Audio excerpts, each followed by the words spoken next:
Jung-soon isn't all that beautiful a girl, but she's not so ugly either. Her face is uncouth, just right for my wife. She's 10 years younger than me, so she turned 16 this year. But her body looks 2 years younger than other girls her age. Unlike others who grow tall and up, she looks, to me, exactly like a ripe persimmon melon, with a round blunt top and bottom. And persimmon melons are the prettiest and most delicious of all the melons. Her big, round eyes look sweet and gentle, and her mouth, though a little too wide, looks promising, as if she was someone who could really eat. And if you can eat a lot, then that means you're bound to have a great life, right? But if I have to point out her weaknesses, she does have one. Sometimes she's a little too hasty in the way she moves. Father-in-law says it's unbecoming how she can be so impulsive. Out of nowhere, she'll trip over a clod of grass while carrying my lunch and spill it all over the fields, which usually ends with her feeding me rice with a healthy serving of mud. When I put it in my mouth in order not to embarrass her, all I do is make chewing noises.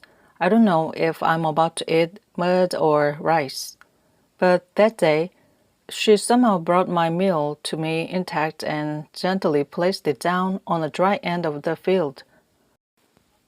And then she squatted some distance away, her back towards me, because we had to keep our distance from each other as a man and a woman, and waited until I finished eating to take the plates and bowls back.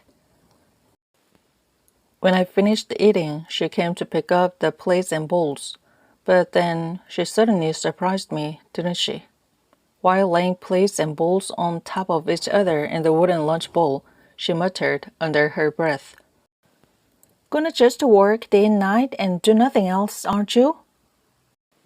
It wasn't clear whether she had meant to say that me or just to herself. What was this, after keeping such good distance from me? I was downright confused. Still, wondering if there was any good way out of our plight that she was thinking of, I muttered to the air, "And so, what am I supposed to do then?" "Just ask him to marry us. What else?" And with that fierce retort, she just ran away to the hills, her face flushed. For a while, I didn't understand what was going on and just looked her back without saying another word. In the spring, the sap of every plant and tree rises out of the ground and sends out its sprouts. People might not be all that different. With that thought in mind, I was pretty happy to see Jung-soon grown in just a few days. Inside, at least, he still calls this girl young, shameless.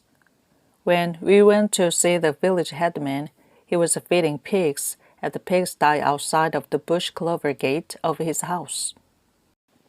After his visit to Seoul, he'd developed the habit of passing his hand over his handlebar mustache. At first glance, it looks like a swallowtail atop of a roof, claiming that people needed to be more dignified. "Ahem," he'd say. Perhaps he realized why we came after staring at us for a while. "What's the matter?" he said. "Shouldn't you two be working?" And then he raised his hand and quickly did his ahem thing. "Mr. Village Headman, sir, in the beginning, my contract with father-in-law was—" I'd just muscled father-in-law out of the way and was hurrying to make my point when I thought again and corrected myself. "Excuse me, in the beginning, my contract with my honorable father-in-law was—" Father-in-law didn't like me calling him father-in-law. He'd get angry with me for no reason and say he preferred me calling him my honorable father-in-law, although he continues to harass me about it, protesting that even a snake doesn't like to be called a snake, and says that I should call him and mother-in-law my honorable father-in-law and my honorable mother-in-law in front of others, because it's embarrassing otherwise. I keep forgetting. Even at that moment, I only realized my mistake because he was stepping on my foot and scowling at me. After listening to my story carefully, the village headman looked very sorry for me indeed. And who wouldn't? Everyone else, not just the village headman, would feel pretty bad for me.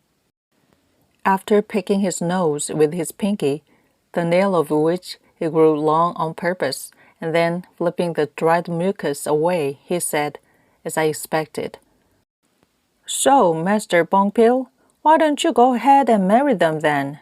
He wants it so desperately." But father-in-law just glared at him and growled, "But the girl's gotta grow up first if she wants a marriage or something, doesn't she?" Then, what else could the village headman do but just smack his lips, embarrassed? "That's true," he agreed. "But if she hasn't grown for almost 4 years, when will she get big enough?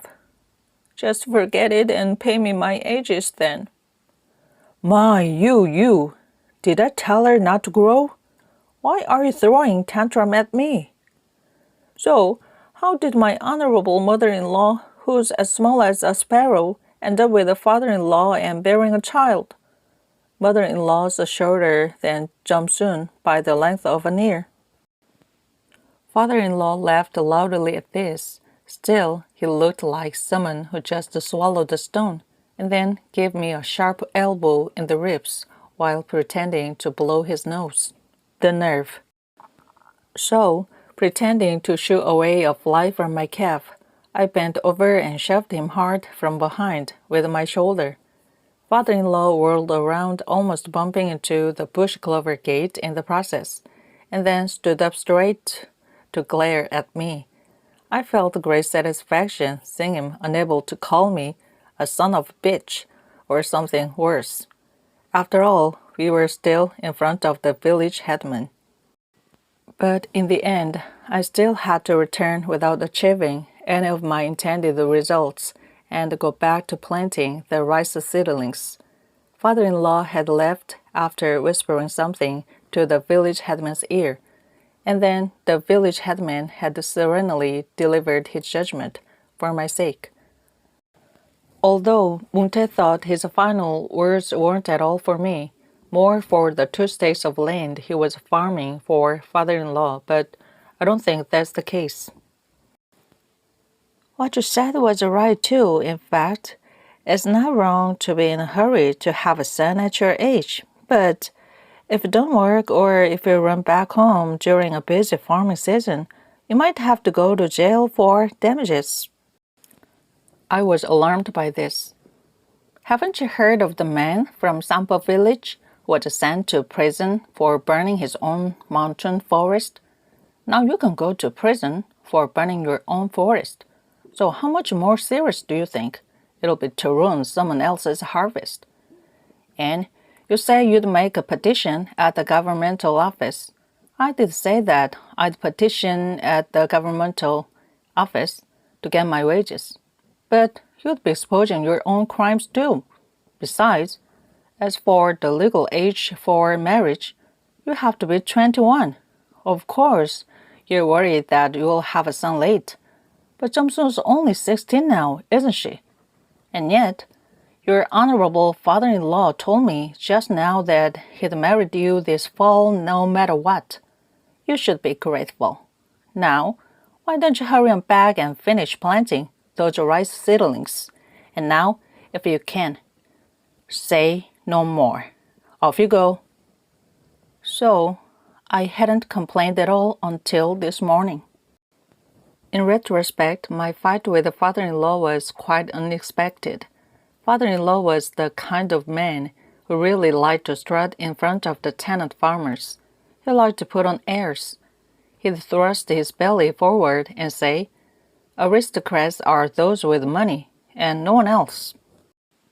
He is not the one who'd end up ruining his own family, his family which he'd worked so hard to build up by managing someone else's land, just to squash a small fly like me. As for me, I really should have been trying to get on his good side so that I could marry Jamsun soon, shouldn't I have? Given all of this, it was, after all, probably not such a great thing for me to visit Mungtae last night. I wonder how he'd heard about it, but he immediately sneered at me for arguing with the father-in-law in front of the village headman. He did indeed. So, you got slapped and just gave up, huh? And what else could I have done? You idiot. What else but toss Bongpil head first onto Sitplat? He looked furious on my behalf and even brandished his fist, knocking his own lamp over in the end. Moon-tae was hot-tempered all right. He even insisted that I pay for his spilled lamp oil. While I just sat there to that, dumbfounded, he started at it again. So you're gonna just work for him day and night? Whereas young Duke got married for only a year, you have to work more even after 4 years, right? You know you're his third son-in-law, don't you? I'm angry even though it's none of my business. You right fool. Go drown yourself in the well. In the end, he even told me I should use my own fingernail to comb my throat, addressing me as if I were his son. Although I can't say anything he told me, because he said so many ridiculous things, I can summarize it as follows. Father-in-law has 3 daughters, and the first daughter was married off 2 years ago. Actually, she wasn't really married off at all, but father took son-in-law in and then sent him and her away after marrying them. But in the meantime, he went through as many as 14 sons-in-law from his daughter's 10th to 19th birthday. 10 years of sons-in-law. Although everyone knows father-in-law has quite a few sons-in-law amongst the village, 14 was something else. And since father-in-law doesn't have a son, only daughters, he has to work his son-in-law for the hand of his first daughter until he can replace him with a son-in-law waiting in line for his second daughter. Of course, he could hire a farm servant, but that would cost more. So he keeps changing his first son-in-law until he finds one who works well. Also, some had just run away because they were pissed on account of the name-calling and workload. Jung-sun was his second daughter, and I was, so to speak, his second son-in-law. He hadn't replaced me with his fourth because I worked so hard and was utterly naive. He was holding on to me hard. His third daughter was only 6 years old now, so he has to work me to death until she becomes 10, which is when he might consider son-in-law for her hand. In conclusion, I need to wake up this instant and insist on our marriage no matter what. That was what he told me. I didn't pay much attention to what he said. I mostly just smiled and nodded my head. Since Moon-tae had lost his tenancy, he'd been growling at my father-in-law at every possible occasion, as if he wanted to swallow him alive. He wouldn't have lost his tenancy if he'd willingly given my father-in-law the horsehair cap, his family treasure, when my father-in-law asked for it. A rag, the side of which was eaten by worms and which he claims a local governor used to wear. But I didn't believe most of what Moon-tae had said. If I had, then wouldn't I have argued with father-in-law that night after I had returned home instead of keeping quiet? Considering all this, father-in-law, whom even his own daughter doesn't like, was alone to be blamed. Honestly, until Jung-sun brought breakfast today, the only thing I wondered about was how much rice she'd bring. There was a bowl of doenjang stew, a small bowl of soy sauce, a bowl of boiled rice with millet, and a bowl heaped with wild edible greens higher than the rice on the table. Although I could have as many bowls of wild edible greens as I wanted, 2 bowls or 4 bowls even, rice was a different matter. father-in-law had ordered to give me no more than one bowl. At any rate, as she brought the breakfast table to me, Jung-soon muttered fiercely, like she had in the mountain fields the day before yesterday. "What's the use of going to the village, headman, if you come back with nothing?" Come to think of it, I had been rather stupid when I hadn't fought more aggressively. I thought about this. I looked at the wall, away from Jung-soon, and said, "What could I do when he insisted?" "Why not grip him by the mustache instead of just leaving him alone, you fool?" Then, wouldn't you know it, but she blushed a bright red, glared at me, and tore off in the direction of house. Thank goodness, nobody saw me then, because if anybody did, he would have certainly pitied me. I must have looked like a stork chick who'd just lost its mother.